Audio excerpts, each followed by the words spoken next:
Hi everyone, welcome back to our channel Hope. I do apologise for my croaky voice. Literally like 5 seconds before I was going to film this video, my voice just went, I don't know where it's gone.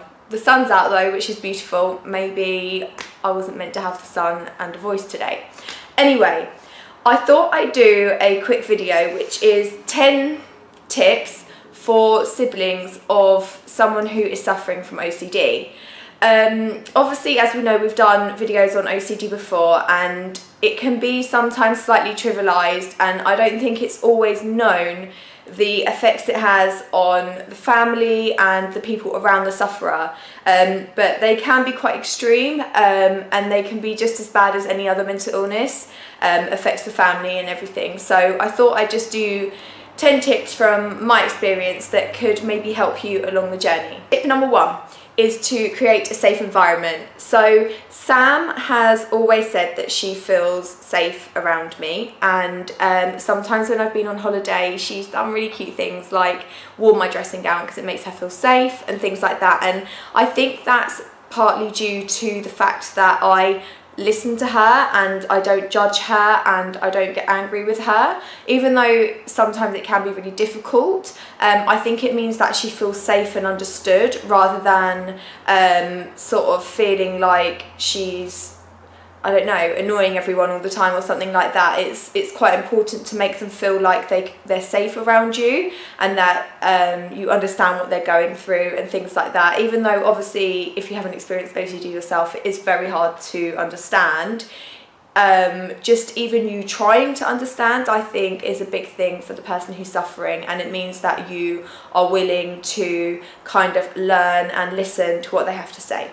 Number 2, kind of following on from what I just said, is don't be afraid to talk about the OCD with the sufferer. Obviously, it depends if the sufferer wants to talk about it with you as well, but even just creating small little conversations around it can be helpful for you and the sufferer. It means the sufferer feels comfortable that they can open up to you when they want to, and also for you as the sibling, I suppose this can count for anyone really, but talking from a sibling, it means that you can understand what's going on in their head a lot better, and it also helps you to not get angry and impatient with them, because if they open up to you and you start understanding, it really helps you to support them, rather than being like, you know, why the hell are they doing that, and getting annoyed, or why are they taking so long doing this and that. It just kind of, in my experience anyway, it helps you to be more patient, understanding, and supportive again.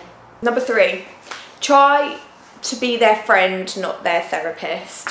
So it's quite difficult because sometimes you want to be like, well, I want to make them better, but as a sibling I feel that your best job and your best way of making them better is by being their friend and listening to them when they need someone, and also being their sense of normality. So trying to encourage them to do things that you used to do. Obviously it depends what their OCD is, but trying to encourage them, like, do you want to just pop out for a walk with me, or do you want to, you know, I'm just popping down the shops, do you want to come, do you want to pop out for dinner? Just little things. And obviously they can say no if they don't want to go, but it means that you're still there as their friend, and it means you don't like disconnect from them, because I think that's the worst thing when someone's suffering from a mental illness, is disconnecting from them, because it means you haven't got that connection with them anymore, and it's harder to rebuild the relationship and things like that. So I think that's super important. Number 4 is to be patient.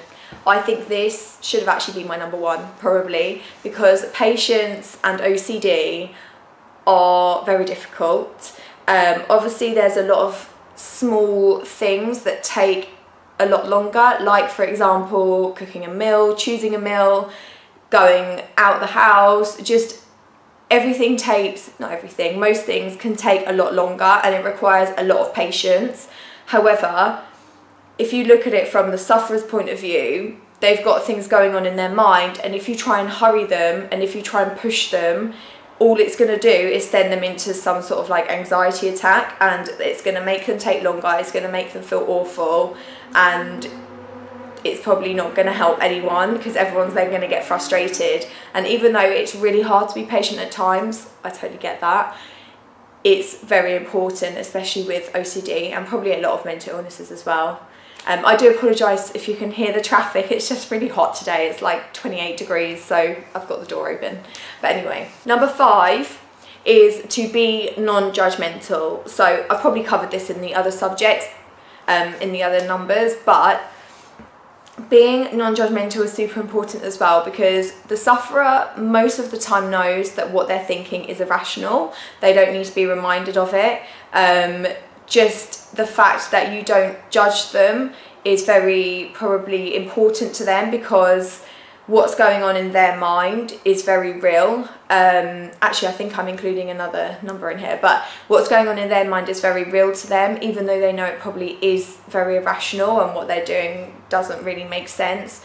To them, it's what they have to do in that moment in time. So not judging them, being patient with them is so important, because it kind of then gives them the strength to fight it themselves, rather than feeling like, oh my god, I'm upsetting everyone, and then that just adds to the anxiety, and it's just kind of like a downhill thing from there. So yeah, number 6 I kind of touched on in the last one, which was accept that what's going in the sufferer's mind is very real to them. So even though it could be something completely out of the blue, something completely that wouldn't even have ever popped in your mind, it is so real to them, and if it wasn't, they wouldn't be putting themselves through so much angst and anxiety and distress by doing the rituals they're doing or thinking about what they're thinking, if it wasn't real to them. So even though to you, you may think, what the hell did that, like where the hell did that even come from, to the sufferer it is what it is, and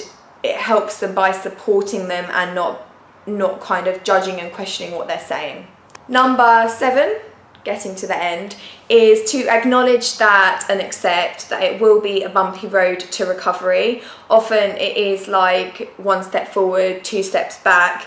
You know, you probably at times you'll feel like you're not getting anywhere, other times you'll be like, oh my god, we're almost there, and then something else will happen.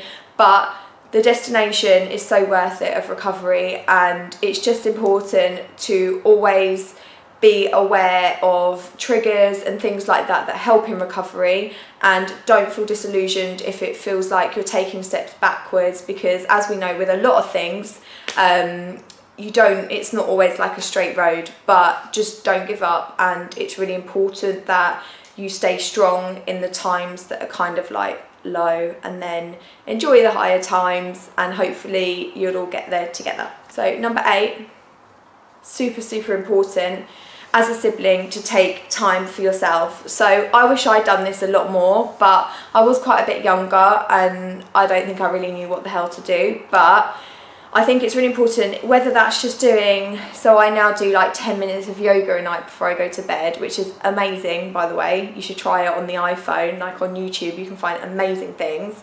But just reading a book, taking a walk, doing 10 minutes on ASOS if you really want. I do like 2 hours on ASOS, but that's like not good.